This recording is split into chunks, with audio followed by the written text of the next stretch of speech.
స్తుతులకు పాత్రుండావు, స్తుతులకు పాత్రుండావు. సృష్టించినావు, రక్షించినావు, భద్రపరచుచున్నావు.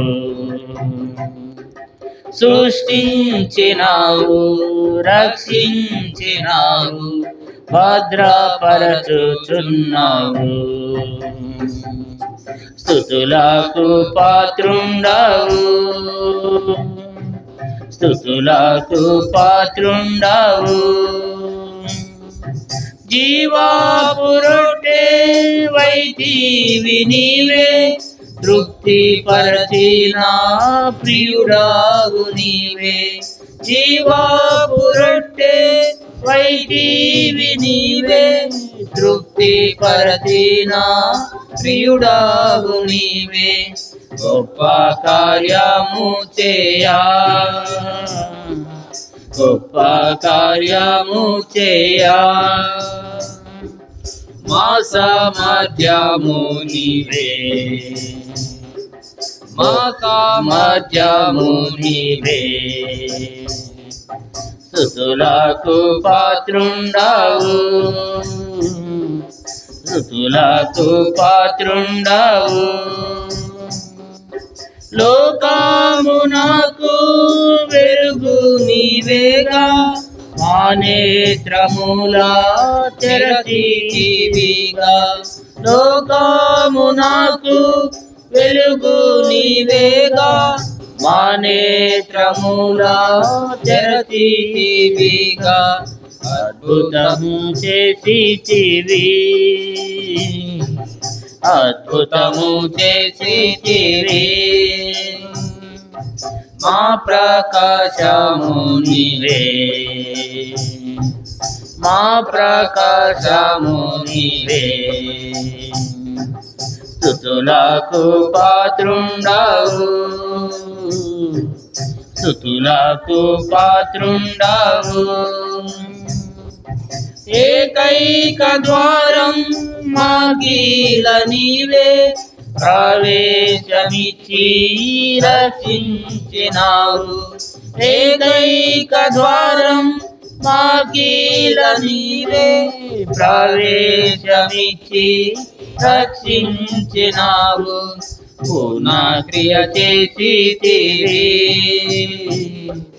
పూర్ణ క్రియ చేసితివి,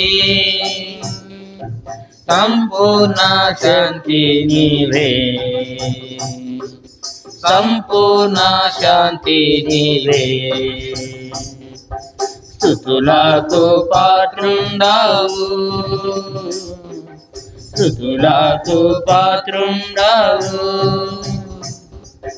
మంచి కాపరి మాకై నీవేళ, ప్రాణంబునిచ్చి రక్షించితివి. మంచి కాపరి మాకై నీవేళ, ప్రాణంబునిచ్చి రక్షించితివి. విడుదల చేసితివి, విడుదల చేసితివి. గొర్రెలా నడిపేదావు, గొర్రెలా నడిపేదావు. స్తుతులకు పాత్రుండావు, స్తుతులకు పాత్రుండావు. పునరుద్ధరణి జీవంబు నీవే, మరణము నుండి దాటించితివి. పునరుద్ధరణ జీవంబు నీవే, మరణము నుండి దాటించితివి. విజయంబునిచ్చితివి, విజయంబునిచ్చితివి. నూతన పరచితివి, నూతన పరచితివి. స్తుతులకు పాత్రుండావు, స్తుతులకు పాత్రుండావు. మార్గ సత్యము మాకీల నీవే, దుర్బోధ నుండి కాపాడినావు. మార్గ సత్యము మాకీల నీవే, దుర్బోధ నుండి కాపాడినావు. చేసితివి ఆత్మకార్యం, చేసితివి ఆత్మకార్యం. ఉన్నత స్థలమందుంచి, ఉన్నత స్థలమందుంచి స్తుతులకు పాత్రుండావు, స్తుతులకు పాత్రుండావు. నిజమైన ద్రాక్ష వల్లివి నీవే, నీయందు నిలచే తీగెలము మేము. నిజమైన ద్రాక్ష వల్లివి నీవే, నీయందు నిలచే తీగెలము మేము. లోతైన క్రియా చేసి, లోతైన క్రియా చేసి ఆత్మ ఫలమిచ్చితివి, ఆత్మ ఫలమిచ్చితివి. స్తుతులకు పాత్రుండావు, స్తుతులకు పాత్రుండావు. సృష్టించినావు, రక్షించినావు, భద్రపరచుచున్నావు. సృష్టించినావు, రక్షించినావు, భద్రపరచుచున్నావు. స్తుతులకు పాత్రుండావు, స్తుతులకు పాత్రుండావు.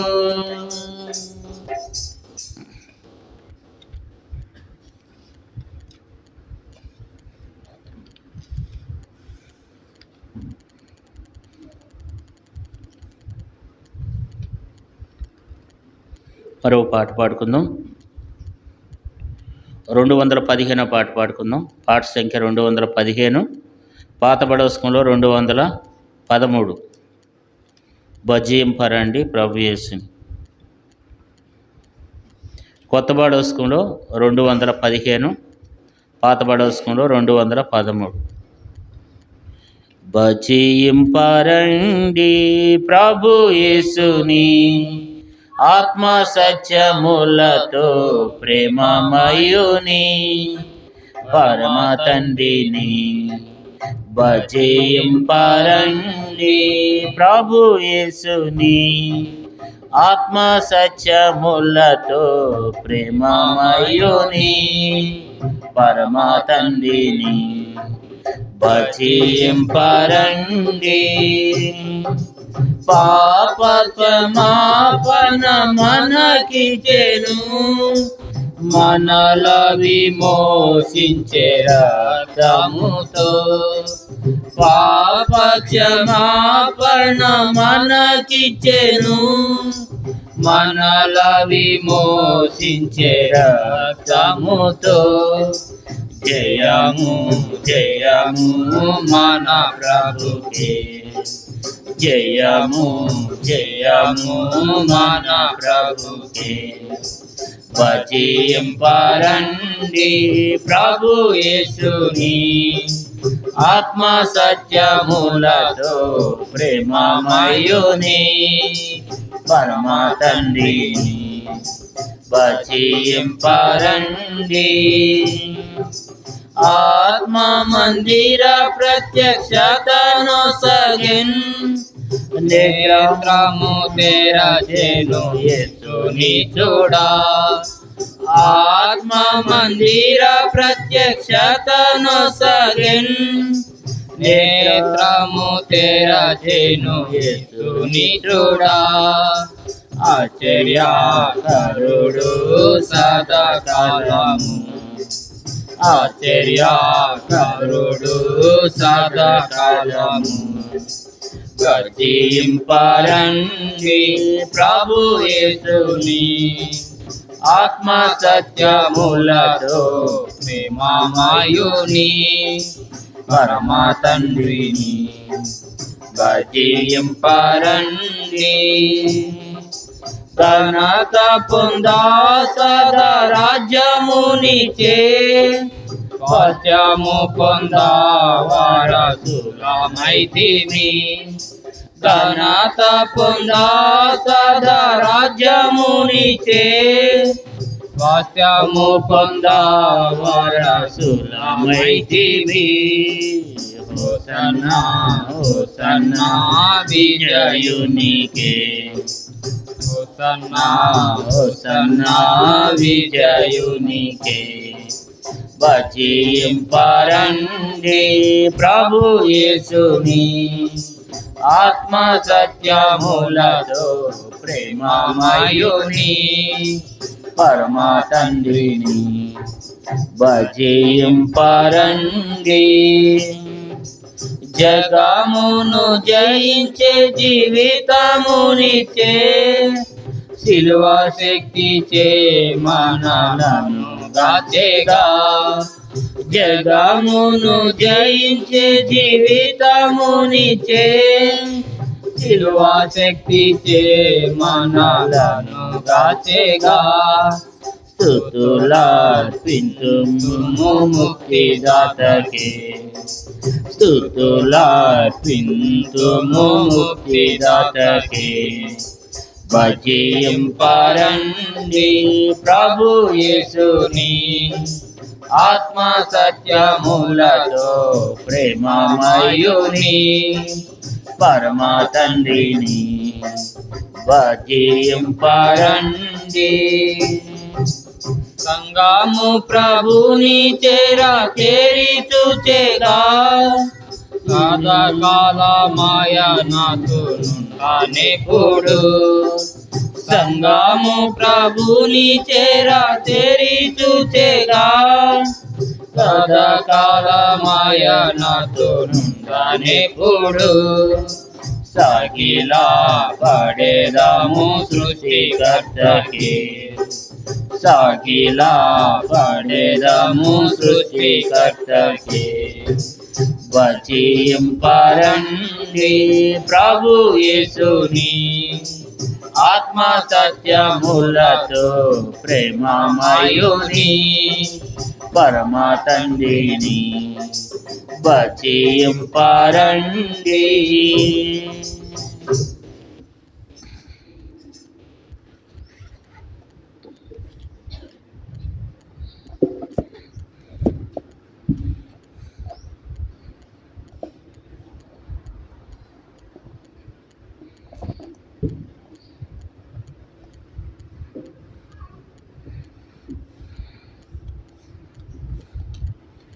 కీర్తనల గ్రంథంలో నుండి ఆరాధన కొరకై కొన్ని మాటలను చదువుకుందాం.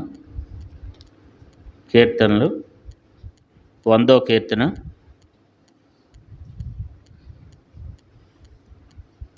కీర్తనల గ్రంథం 100వ కీర్తన మార్చి చదువుకుందాం. మొదటి 5 వచనాలు ఉండే మార్చి చదువుకుందాం. 100వ కీర్తన 1 నుండి 5వ వచనం వరకు మార్చి చదువుకుందాం. సమస్త దేశములారా యెహోవాకు ఉత్సాహధ్వని చేయుడి.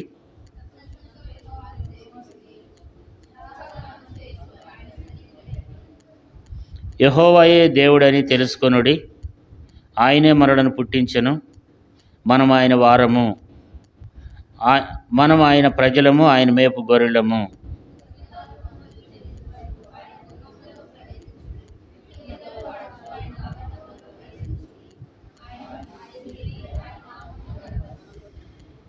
అందరూ కలిసి చదువుకుందాం. యెహోవా దయాళుడు, ఆయన కృప నిత్యముండును, ఆయన సత్యము తరతరములుండును. ప్రభు సహాయం కొరకు ప్రార్థన చేసుకుందాం.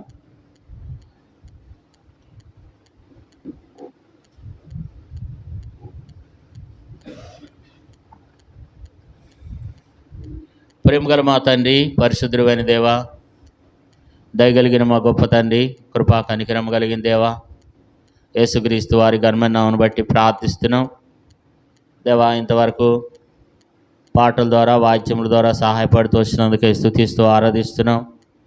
అంతేగా తండ్రి, ఇంకా దేవా మరి ఉదయకాలమునే ఈ ప్రజలను నడిపించి ఆవరణం అంతా శుభ్రపరిచి, మందిరం అంతా శుభ్రపరిచి, సాపలేస్తూ వచ్చిన బిడ్డలను దీవించి ఆశీర్వదించండి, ప్రతిఫలం దయచేయండి. అలాగే తిరిగి తండ్రి పాటల ద్వారా పాటలు పాడుతూ వచ్చిన బిడ్డలను దీవించి ఆశీర్వదించండి. కింద కూర్చొని గొంతెత్తి స్వరమెత్తి పాడుతూ వచ్చిన బిడ్డలను దీవించండి. అలాగే తిరిగి తండ్రి వాయిద్యాలు వేసిన వారిని కూడా దీవించమని, ప్రతిఫలం దయచేయమని, బలపరచమని ప్రార్థిస్తున్నాం. కృప చూపండి. అలాగే తిరిగి తండ్రి మరొకసారి నాయన మిమ్మల్ని స్తుతించి ఆరాధించినట్లు, మిమ్మల్ని గణపరిచినట్లు సహాయపడమని, నిలబడుతున్న మీ దాసుడిని మట్టివాడిని ప్రభా, పరలోకం నుండి మీరు అనుగ్రహిస్తే తప్ప భూమి మీద ఉన్న వారం మేమేం పొందలేమని ఒప్పుకుంటూ అయా తీసుకొచ్చిన వారిని బట్టి స్తుతిస్తూ ఉన్నాం. ఇంకా రావాల్సిన వారు అనేక మంది ఉంటుండగా దేవా మరి తీసుకురమ్మని, మీ సమయానికి నాయన ఇప్పటికే సమయం చాలా లేట్ అయింది ప్రభా, నీ ప్రజలైన వారి సకాలంలో నీ మందిరంలో కనపడినట్లుగా కృప చూపమని వేడుకుంటూ అయ్యా వచ్చిన వారందరినీ మీ పరిశుద్ధాత్మ శక్తితో బలంతో నింపండి, మీ ఆత్మ నింపుదల దయచేయమని వేడుకుంటూ కృప చూపమని, నీ ప్రజలకు నాయన వినబుద్ధి పుట్టించండి, వినగలిగిన చెవిని గ్రహంలో హృదయం దయచేనైనా అయ్యా కూడి వచ్చిన వారందరినీ కూడా దీవించి బలపరచండి దేవా. మీ దాసులకు నన్ను కూడా అల్పుడి బలహీనుడి ప్రభా, మీ కేవలం మీ సిలువు సాటి నన్ను మరుగుపరిచి నాకు బలము శక్తినిచ్చి మీ పరిశుద్ధాత్మతో నింపి మీ మాటలు రాగలిగినట్లుగా సహాయం చేయమని, కరెంటును మైకును కూడా మీ స్వాధీనంలో ఉంచండి. పిల్లలు ఎటువంటి అల్లరి చేయకుండా సహాయం చేయమని వేడుకుంటూ యేసుక్రీస్తు వారి నామంలో స్తుతించి ప్రార్థించి అడిగి వేడుకుంటున్నాం తండ్రి, ఆమేన్.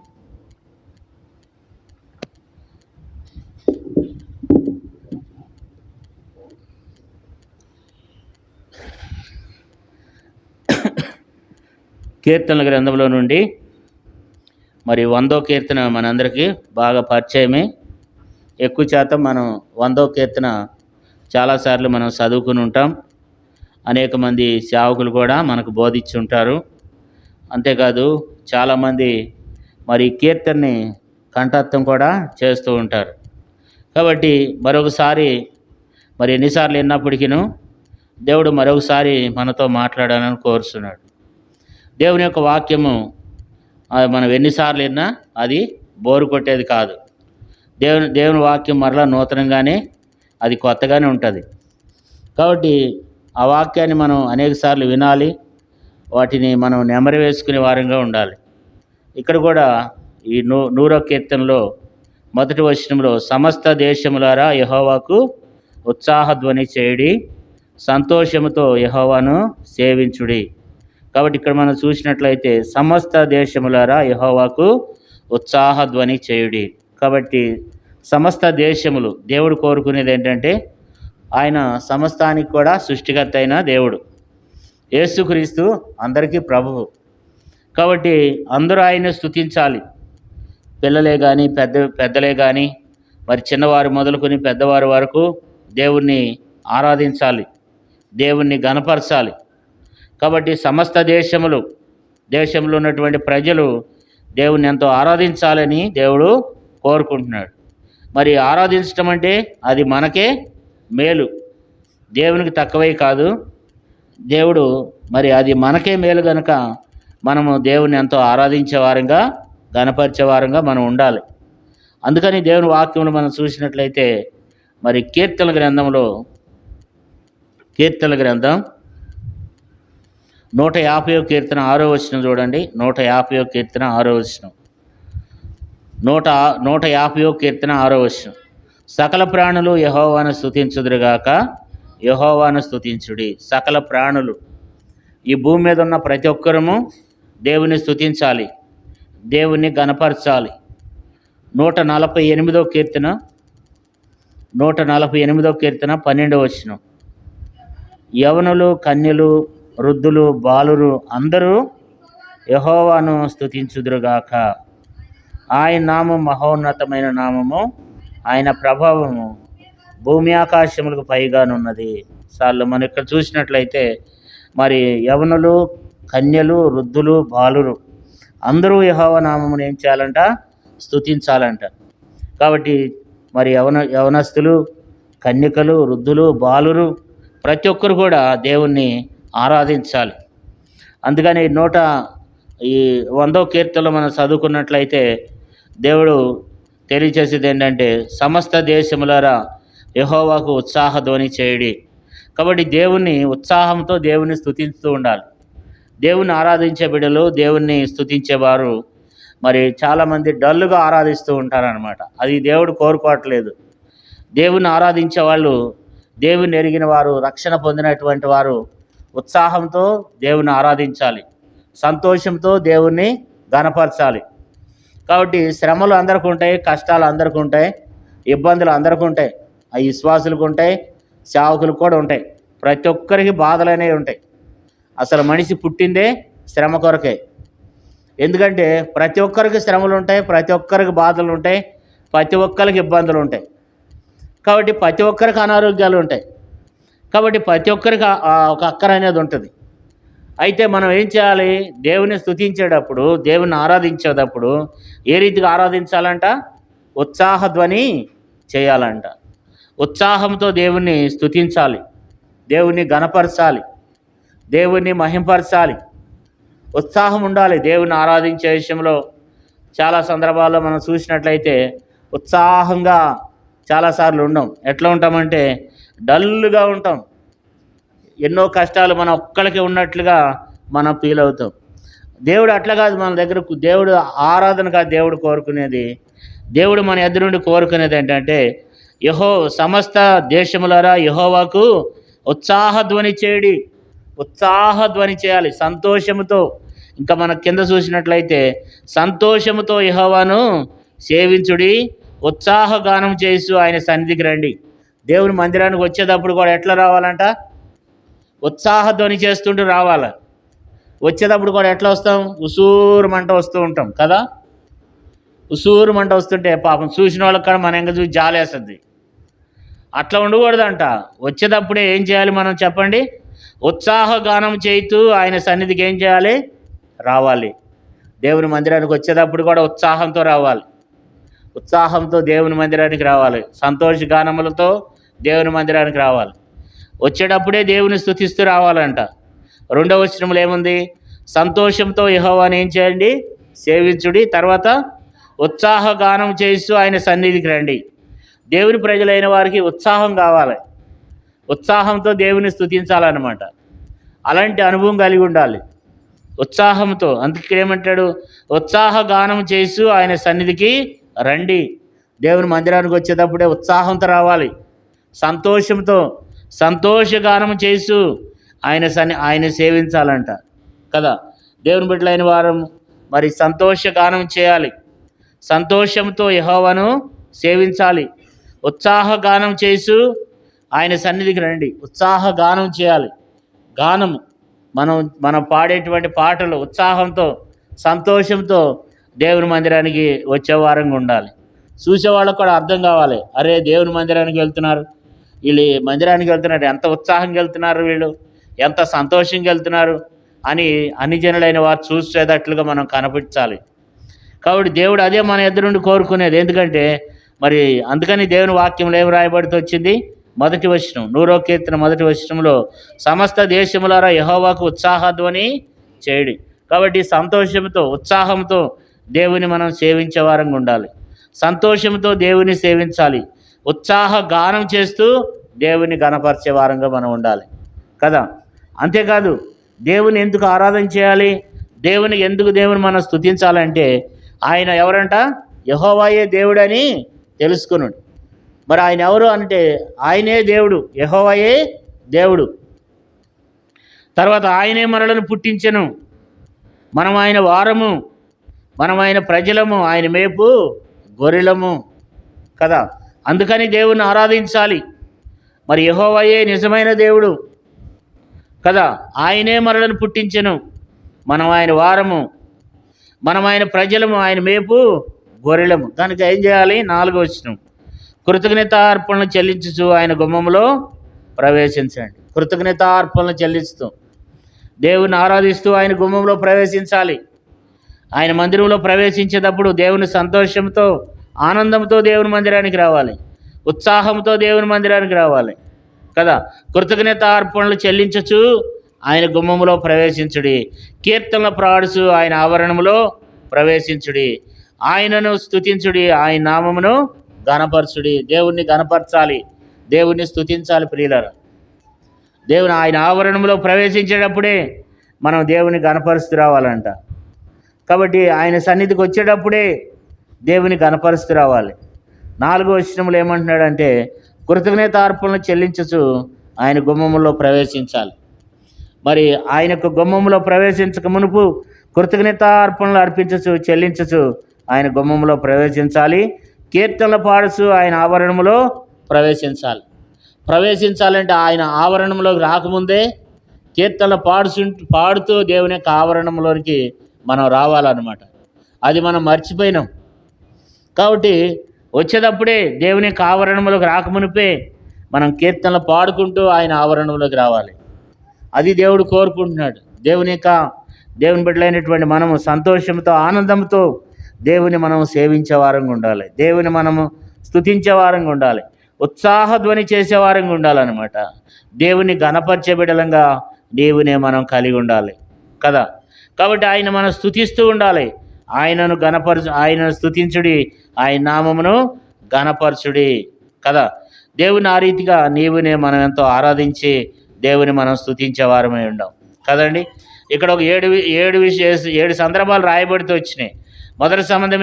మొదటి సంగతి ఏంటంటే యెహోవాయే దేవుడని తెలుసుకొనుడి. మొదటి విషయం ఏంటి? దేవుని ఎందుకు ఆరాధించాలి, దేవుని ఎందుకు మనం స్తుతించాలంటే మొట్టమొదట దేవుడు ఎవరో మనం తెలుసుకోవాలి. ఎవరంట దేవుడు? యెహోవాయే దేవుడని తెలుసుకొనుడి. యెహోవాయే నిజమైన దేవుడని ఎరగాలి. యెహోవాయే నిజమైన దేవుడని ఎరగాలన్నమాట కదండి. లోకంలో ఎంతమంది దేవుళ్ళు, దేవతలు అనేక మంది ఉన్నారు కదా. చాలామంది అంటారు, దేవుని సువార్త ప్రకటించినప్పుడు అంటారు, మాకు చాలా దేవుళ్ళు ఉన్నారండి అంటారు అనమాట కదా. కాబట్టి దేవుళ్ళు అనేక మంది ఉన్నారు, దేవుళ్ళు అని పిలవబడిన వారు. కానీ నిజమైన దేవుడు ఎవరు కదా. అందుకనే అపోస్తలుడైన పౌలు ఏమంటాడంటే గలతీయులకు రాసిన పత్రికలో చూడండి, ఒక మాట చదువుకుందాం. గలతీయులకు రాసిన పత్రికలు అనుకుంటా. అక్కడ పౌలు మరి చెప్తూ వచ్చినాడు. అపోస్తలుడైన పౌలు ఏమంటాడు చూడండి, గలతీయులకు రాసిన పత్రిక 4వ అధ్యాయము, గలతీయులకు రాసిన పత్రిక 4వ అధ్యాయం 8వ వచనం. ఆ కాలమందు అయితే మీరు దేవుని ఎరగని వారై నిజమునకు దేవుళ్ళు కాని వారికి దాసులై ఉంటారు. కానీ మీరు దేవుని ఎరిగిన వారును మరి విశేషంగా దేవుని చేత ఎరగబడిన వారై ఉన్నారు. చాలా మనం ఇక్కడ చూస్తే పూర్వకాలంలో ఎవరమంట మనం? ఆ కాలమందు అయితే మీరు దేవుని ఎరగని వారై నిజమునకు దేవుళ్ళు కాని వారికి ఏమై ఉన్నాం? దాసులమై ఉన్నాం. ఇప్పుడైతే మనం ఏమై ఉన్నామంట? దేవుడు అంటే ఎవరో మనం తెలుసుకున్నామంటున్నాడు.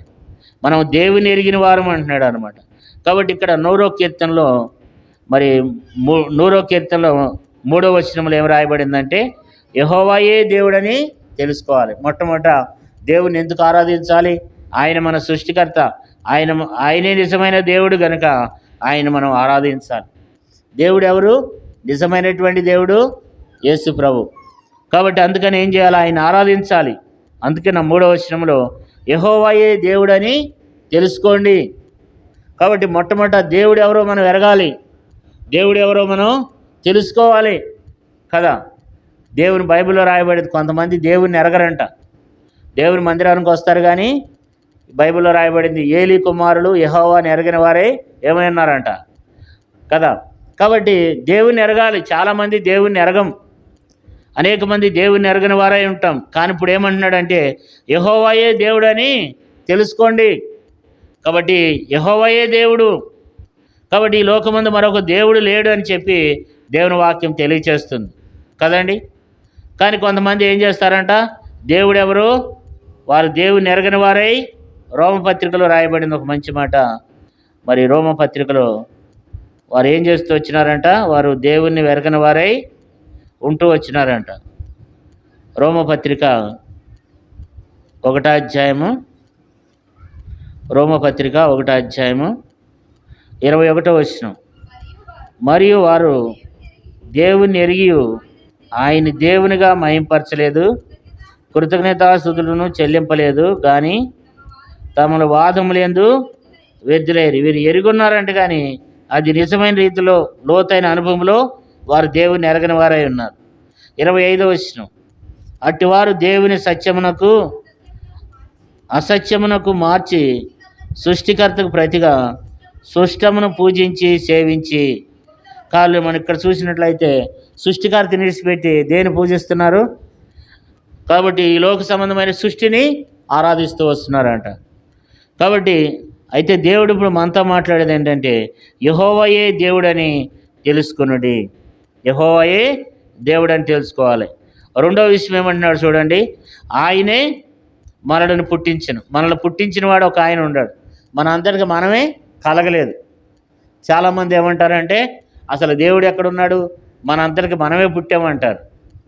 సైన్స్ ప్రకారంగా మన ఒక స్త్రీ పురుషులు ఇద్దరు దగ్గర ఉంటే పిల్లలు పుట్టేస్తారని చెప్తారు. కానీ అది కరెక్ట్ కాదు.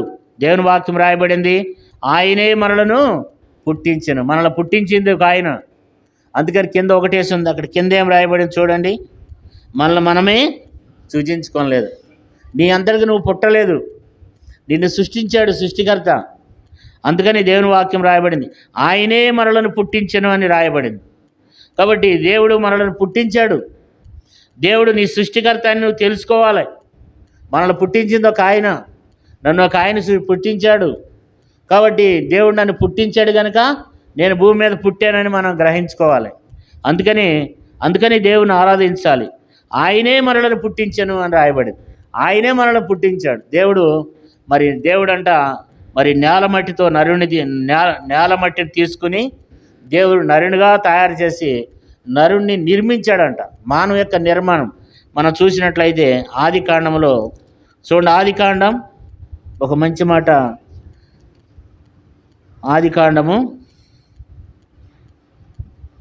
ఆదికాండము 2వ అధ్యాయము 7వ వచనం. ఆదికాండం 2:7 చదవము.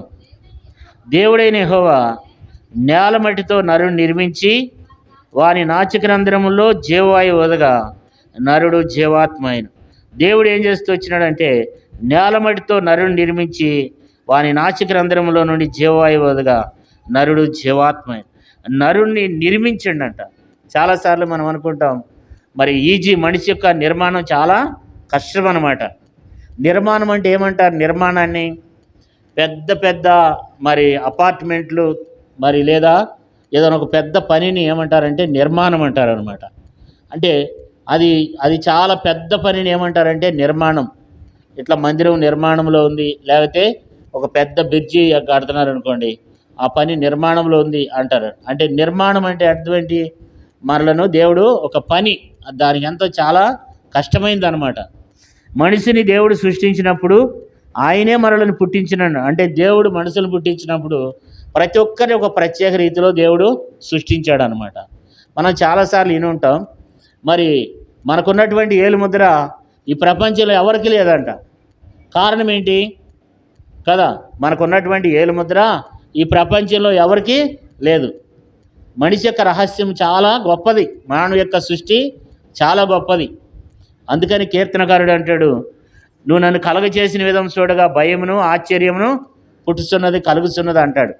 మనిషి యొక్క జీవితం, దేవుని యొక్క సృష్టి నిర్మాణం ఎట్లా ఉందంటే, దేవుడు మనల్ని కలుగజేసినప్పుడు అంట ఒక మనిషిలో ఉన్నటువంటి ఈ ఏలుముద్ర ప్రపంచంలో ఎవరికీ లేదు. అంటే ఒక ప్రత్యేకంగా ప్రతి ఒక్కరిని ఒక విధానంలో దేవుడు సృష్టించుకున్నాడు అన్నమాట.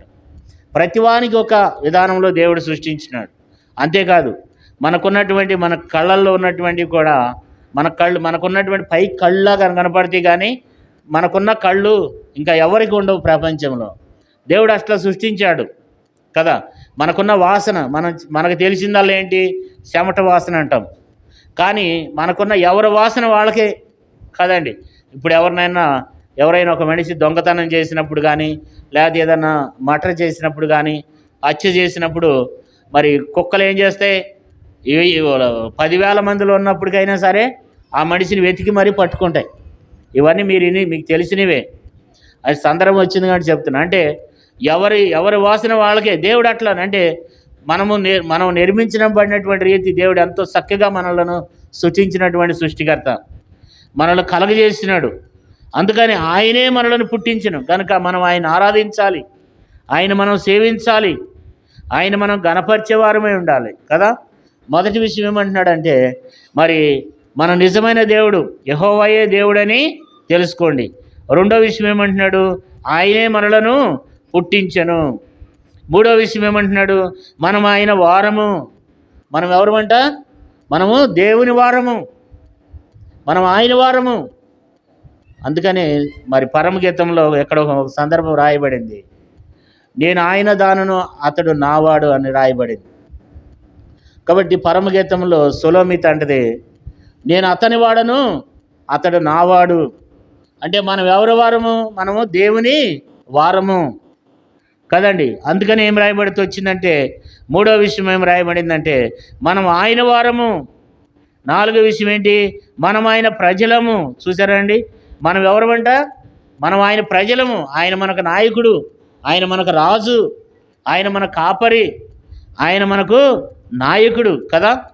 అందుకని మనం ఆయన ప్రజలము కదా. ఎన్ని విషయాలు చూస్తూ వచ్చినాం. ఒక మూడో వచనంలోనే మరి యెహోవాయే నిజమైన దేవుడని తెలుసుకోవాలంట. మరి రెండో విషయం, ఆయనే మనలను పుట్టించాడంట. మూడో విషయం, మనం ఆయన వారము. నాలుగో విషయము, మనం ఆయన ప్రజలము కదా. కాబట్టి మనం ఆయన ప్రజలము కదా. ఐదో విషయము, ఆయన మేపు గొర్రెలము. అంటే మన పోషకుడు ప్రభువైన యేసుక్రీస్తు ప్రభువారు ఎవరు? మన పోషకుడు, మనలో పోషిస్తున్నటువంటి దేవుడు. నిన్ను నన్ను మనలో పోషిస్తున్నాడు. ఈ లోకంలో సర్వలోకాన్ని మానవులందరినీ కూడా ఆయన పోషిస్తూ ఉన్నాడు. మనల్ని పోషించే దేవుడు, మన సృష్టికర్త, మన పోషకుడు. ఈ దినాన్ని మనం సర్వ సమృద్ధితో మనం ఉంటున్నామంటే దేవుడు మనల్ని ఏం చేస్తున్నాడంటే ప్రియులరా, మనలను పోషిస్తున్నటువంటి దేవుడు అనమాట కదా. అందుకని ఏముంది, మనం ఆయన ప్రజలం, ఆయన మేపు గొర్రెలము. 95వ కీర్తనలో చూడు, 95వ కీర్తన 6వ వచనం. 95వ కీర్తన 6వ వచనం, ఆయన మన దేవుడు, మనం ఆయన పాలించే ప్రజలము, ఆయన మేపు గొర్రెలము. కాబట్టి మనం ఎవరు అంటే ఆయన మేపే గొర్రెలము.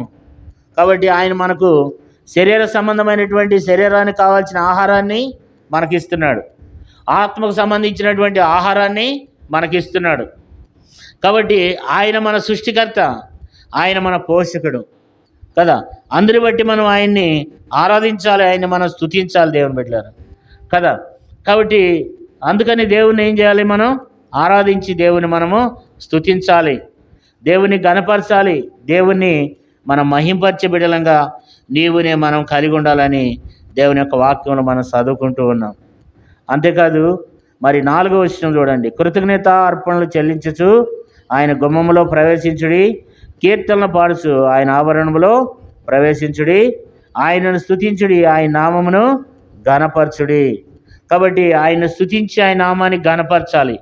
ఎందుకంటే యెహోవా దయాళుడు, ఆయన కృప నిత్యముండును.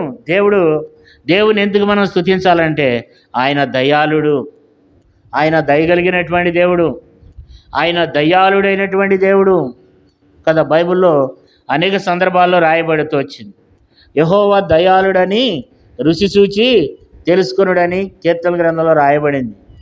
కాబట్టి దయాళుడైనటువంటి దేవుడు, కాబట్టి ఆయన దయాళుడు, ఆయన కృప మనకు ఎప్పుడు కూడా ఉంటుందన్నమాట. దేవుని యొక్క కృప ఎల్లప్పుడూ మన మీద ఉంటుంది, ఆయన యొక్క సన్నిధి ఎప్పుడు మనకు తోడుగుంటుంది. అందుకు దేవుని ఆరాధించాలి. అందుకని ఇక్కడ మనం చూసినట్లయితే 5వ వచనంలో చూస్తే యెహోవా దయాళుడు, ఆయన కృప నిత్యముండును. దేవుని యొక్క కృప ఎడతెగనిది అనమాట. ఆయన కృప ఎప్పుడు ఉంటుంది. ఎందుకంటే ఆయన మార్పు లేనటువంటి దేవుడు అనమాట. ఆయన కృప ఎల్లప్పుడూ ఉంటుంది, ఆయన కృప ఎల్లప్పుడూ. ఆ రోజు ఈ రోజు అని కాదు, దేవుని యొక్క కృప చేత మనం నడిపించబడుతూ ఉన్నాం.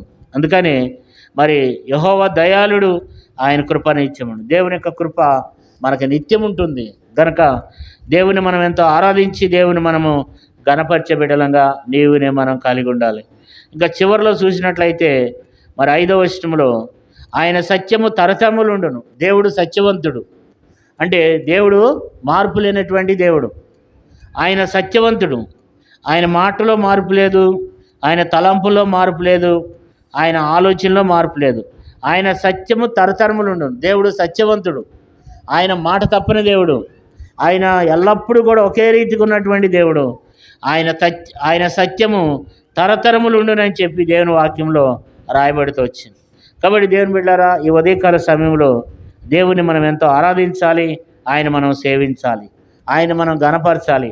ఈ 100వ కీర్తనలో రాయబడినట్లుగా సమస్త దేశములారా యెహోవాకు ఉత్సాహధ్వని చేయడి, సంతోషముతో యెహోవాను సేవించుడి. కాబట్టి ఆయన మనం సేవించే వారంగా ఉత్సాహగానం చేసు దేవుని గణపరిచే బిడ్డలంగా నీవునే మనం కలిగి ఉండాలి. దేవుని ఆరాధించాలి, దేవుని మనము మహిమపరిచే వారంగా ఉండాలి కదా. కాబట్టి ఎందుకు దేవుని ఆరాధించాలి అని అంటే యెహోవాయే మన దేవుడు, ఆయన మన దేవుడు కనుక మనం ఆయన ఆరాధించాలి. ఆయన మన సృష్టికర్త కనుక మనం ఆయన ఆరాధించాలి. మనం ఆయన వారం కనుక మనం ఆయన ఆరాధించాలి. మనం ఆయన ప్రజలము కనుక మనం ఆయన ఆరాధించాలి కదా. కాబట్టి మరి ఆయన మన పోషకుడు కనుక మనం ఆయన ఆరాధించాలి. మనం ఆయన మేపు గొర్రెలము కనుక ఆయన మనం ఆరాధించాలి. ఆయన కృప మనకు నిత్యం ఉంటుంది కనుక మనం ఆయన ఆరాధించాలి. ఆయన మాట తప్పని దేవుడు, ఆయన మారని దేవుడు కనుక నిన్న నేడు నిరంతరం ఒకే రీతిగా ఉన్నాడు కనుక ఆయన మనం ఆరాధించాలి, ఆయన మనము గణపరచాలి. ఈ 100వ కీర్తనలో దేవుడు ఇన్ని విషయాలు ఎందుకు రాసి పెడుతూ వచ్చినాడంటే ఆయన నిజమైన దేవుడు కనుక, మన దేవుడు కనుక మనం ఆయన ఆరాధించాలి. చాలామంది దేవుని ఆరాధించరు, సంవత్సరాల తరబడి చూస్తూ ఉంటాం. కొంతమంది దేవుని ఆరాధించకుండానే వెళ్ళిపోతూ ఉంటారు అన్నమాట. దేవుణ్ణి ఆరాధించాలి అంటే కృతజ్ఞత కలిగి ఉండాలి. కృతజ్ఞతతో దేవుని స్తుతించాలి. ప్రతి ఒక్కరం దేవుని ఆరాధించకుండా ఎవ్వరూ దేవుని మందిరం నుంచి వెళ్ళకూడదండి. ప్రతి ఒక్కరు దేవుని ఆరాధించాలి. కానీ చాలామంది దేవుని ఆరాధించడం లేదు. దేవుడు ఆరోగ్యం ఇస్తున్నాడు, ఆవశిస్తున్నాడు, దేవుడు ఎంతో మనలను కాపాడుతున్నాడు, కానీ చాలామంది ఆరాధించడం లేదు. ఇక్కడ మనం 100వ కీర్తనలో రాయబడింది ఏంటంటే అసలు ఆయన మన 3వ వచనంలో అసలు ఆయన మనం ఎందుకు ఆరాధించాలంటే ఆయన మన దేవుడు కనుక మనం ఆయన ఆరాధించాలి. రెండవ విషయం, ఆయన మనం ఎందుకు ఆరాధించాలంటే ఆయన మన సృష్టికర్త కనుక, ఆయన మనం పుట్టించాడు కనుక ఆయన మనం ఆరాధించాలి. మరి ఆయన దేవుని మనం ఎందుకు ఆరాధించాలంటే మనం ఆయన వారము కనుక ఆయన మనం ఏం చేయాలి, మనం ఆరాధించాలి కదా. 4వ విషయం ఏంటంటే ఎందుకు దేవుని ఆరాధించాలంటే మనం ఆయన ప్రజలము కనుక ఆయన మనం ఏం చేయాలి, ఆరాధించాలి. మనం ఆయన ప్రజలము, ఆయన మనకు రాజు, మన నాయకుడు. కాబట్టి ఆయన మనం ఆరాధించే బిడ్డలంగా ఉండాలి. ఆయన మన పోషకుడు కనుక ఆయన మనం ఆరాధించాలి దేవుని బిడ్డలారా కదా. ఆయన మేపు గొర్రెలము. కాబట్టి మరి ఆ రీతిగా దేవుని మనం ఎంతో, ఆయన మన కాపరిగా నాయకుడిగా ఉంటున్నాడు కనుక మనం ఆయన ఆరాధించే బిడ్డలంగా ఉండాలి కదా. యెహోవా దయాళుడు, ఆయన కృప నిత్యం ఉంటుంది కనుక, ఆయన కృప మనకు ఎప్పుడు తోడుకుంటుంది కనుక మనము దేవుణ్ణి ఆరాధించాలి. ఆయన మాట తప్పని దేవుడు కనుక, ఆయన సత్యవంతుడు కనుక, ఆయన ఎప్పుడు ఒకే రీతిగా ఉన్నాడు కనుక ఆయన మనం గణపరిచి మనం దేవుణ్ణి మనము స్తుతించే వారంగా, దేవుణ్ణి మహింపరిచే వారంగా ఉండాలి. ఈ యొక్క ఉదయకాల సమయంలో ఈ 100వ కీర్తనలో రాయబడినట్లుగా ప్రతి ఒక్కరము నీవునే మనం కూడా దేవుణ్ణి ఆరాధించాలి. ఇందా మనం చదువుకున్నాం 150వ కీర్తనలో ఏం చదువుకున్నాం ఒకసారి చూడండి. 150వ కీర్తన సకల ప్రాణులు యెహోవాను స్తుతించుదురుగాక, యెహోవాను స్తుతించుడి. సకల ప్రాణులు కదా. తర్వాత 148 12వ వచనం, యవనులు, కన్యలు, వృద్ధులు, బాలురు అందరూ యెహోవాను స్తుతించుదురుగాక. కాబట్టి అందరూ దేవుణ్ణి స్తుతించాలి, చిన్న పెద్ద భేదమని లేకుండా ప్రతి ఒక్కరు దేవుణ్ణి ఏం చేయాలి, ఆరాధించాలన్నమాట. దేవుని మహింపరచాలి. ఎంతమంది దేవుని మనం మహింపరుస్తున్నాం? దేవుడు అనుకుంటున్నాడంట, దేవుడు మన స్వరాన్ని వినాలని దేవుడు కోరుకుంటున్నాడు. మనం గణపరచాలని, దేవుని మహింపరచాలని దేవుడు కోరుకుంటున్నాడు. కాబట్టి మనం ఆయన గణపరిస్తే ఆయన మనల్ని గణపరుస్తాడు. కాబట్టి దేవుని బిడ్డలైన మనము దేవుని ఆరాధించాలి, దేవుని మనము స్తుతించాలి. స్తుతించకుండా, ఆరాధించకుండా మనం దేవుని మందిరం నుంచి మనం వెళ్ళకూడదు. దేవుని ఆరాధించిన వాళ్ళు బైబిల్లో అనేక మంది ఉన్నారు. వాళ్ళందరూ కూడా నష్టపోయినారు అన్నమాట. దేవుణ్ణి మహింపరచినటువంటి వాళ్ళందరూ ఏమైపోయినారు? నష్టపోయినారు. ఆ సత్యాన్ని మనం ఎరగాలి, అది వాస్తవం. ఎందుకంటే దేవుణ్ణి ఆరాధించినటువంటి వారు అనేక మంది బైబిల్లో ఉన్నారు. దేవుని సేవించలేదు, వాళ్ళు దేవుని గణపరచలేదు. వాళ్ళందరూ కూడా ఏం చేస్తూ వచ్చినారంటే నశించిపోయినారు. దేవుని గణపరిచిన వారిని దేవుడు గణపరుస్తాడు. కాబట్టి ఉదయకాల సమయంలో ఈ 100వ కీర్తన బట్టి అయినా సరే 2 మాటలు, దేవా నా సృష్టికర్తవై ఉన్నావు, దేవా నన్ను ఇంతవరకు పోషిస్తూ వచ్చినావు, దేవా నన్ను నీవాడుగా చేసుకున్నావు, నన్ను నీదానుగా చేసుకున్నావు. ఈ 2 మాటలతో మనం దేవుణ్ణి మనం ఆరాధించాలి. ఈ కొద్ది మాటలతో దేవుని మనం స్తుతించాలి, దేవుని ఆరాధించాలి. 3వ వచనంలో దేవునికి చెప్పాలి, దేవా నిజమైన దేవుని తెలుసుకోవడానికి నా కృపనిచ్చినావు, దేవా నాకు సృష్టికర్తవై ఉన్నావు, నన్ను పుట్టించిన దేవుడివై ఉన్నావు. తర్వాత దేవా నేను నన్ను నీవాడిగా చేసుకున్నావు. అందుకు ఇక్కడ ఏం రాయబడుతూ వచ్చింది? మనం ఆయన వారము. కాబట్టి దేవుడు ఆయన వారుగా మనల్ని చేసుకున్నాడు, మనల్ని ఆయన వారుగా చేసుకున్నాడు. ఆయన బిడ్డగా, ఆయన కుమార్తెగా, ఆయన కుమారుడిగా దేవుడు మనల్ని చేసుకున్నాడు. కాబట్టి ఆయన ప్రజలుగా దేవుడు మనల్ని చేసుకున్నాడు కదా. కాబట్టి అందుకు దేవుని ఆరాధించాలి. దేవా నన్ను నీవాడుగా చేసుకున్నావు, నన్ను నీదానంగా చేసుకున్నావు, నన్ను నీ ప్రజలుగా చేసుకున్నావు, నన్ను పోషిస్తూ వస్తున్నావు, నాకు నీ కృపనిచ్చినావు, నన్ను ఎంతో నాయన నడిపిస్తూ వచ్చినావు. దేవుణ్ణి మనం కొద్ది మాటలతో దేవుని ఆరాధించాలి. ఈ ఉదయకాల సమయంలో ఆరాధించాలనుకున్న వాళ్ళు ప్రతి ఒక్కరు ఆరాధన చేయండి. 2 మాటలతో దేవుని స్తుతించాలి.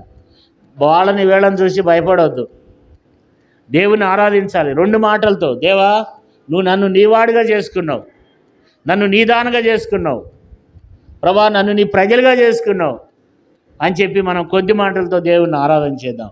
దేవా నన్ను నువ్వు పోషిస్తూ వచ్చినావు, నన్ను నువ్వు ఎంతో కాపాడి నీ కృపనిచ్చుతూ వచ్చినావు, నన్ను మేపుతూ వచ్చినావు. ఈ కొద్ది మాటలతో దేవుని మనం గణపరచాలి, దేవుని స్తుతించాలి, దేవుని ఆరాధించాలి. ఇలాంటి అనుభవం గుండా దేవుని మనం వెళ్ళిన వారమై మనం నడుచుకుందాం. మనం కూడా దేవుని సేవిద్దాం.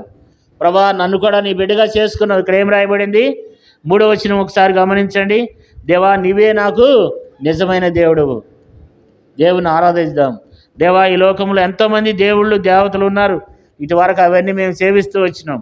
అయితే నా నిజమైన దేవుడు నీవే, నా సృష్టికర్తవు, నన్ను పుట్టించినవాడు నీవే.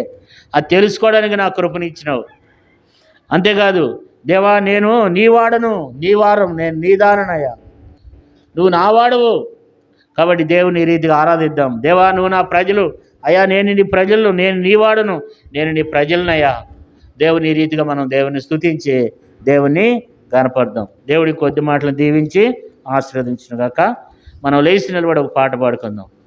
రండి, పాటలు పాడేవాళ్ళు ప్రవీణు, సన్నీ. ఓ పాట పాడుకుందాం. ఈ సమయంలో సండే స్కూల్ పిల్లలు సండే స్కూల్కి వెళ్తారు.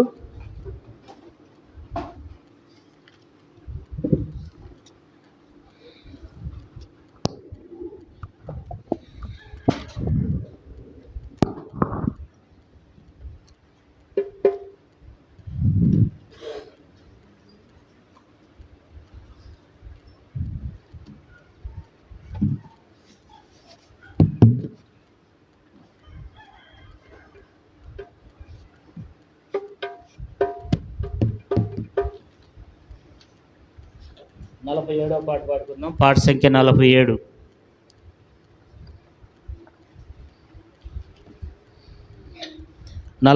పాట పాడుకుందాం. పల్లవి మొదటి చరణం చివరి చరణం పాడుకుందాం. పాట అంతా పాడటానికి సమయం లేదు కనుక, లేకపోతే పల్లవి మొదటి చరణం 4వ చరణం 5వ చరణం పాడుకుందాం. 5వ చరణం పాడేటప్పుడు సండే స్కూల్ పిల్లలు సండే స్కూల్కి వెళ్తారు. 4వ చరణం 5వ చరణం, మొదటి చరణం 4, 5 చరణాలు. సమస్త జనులారా మీరు యెహోవాకు స్తుతి గీతము పాడి సంతోషముతో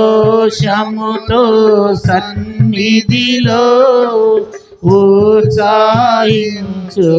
జయమనుచు సంతోషముతో సన్నిధిలో ఉత్సాహించుడి జయమనుచు సమస్త జనులారా మీరు యెహోవాకు స్తుతి గీతము పాడి తానేయు నాచే మహాకార్యములన్ పాపిని రక్షింప బలియాయెను తానేయు నాచే మహాకార్యములన్ పాపిని రక్షింప బలియాయెను శత్రుని రాజ్యము కూలద్రోసెను శత్రుని రాజ్యము కూలద్రోసెను స్మరించుడి మీరందరును ఆయనను స్తుతించుడి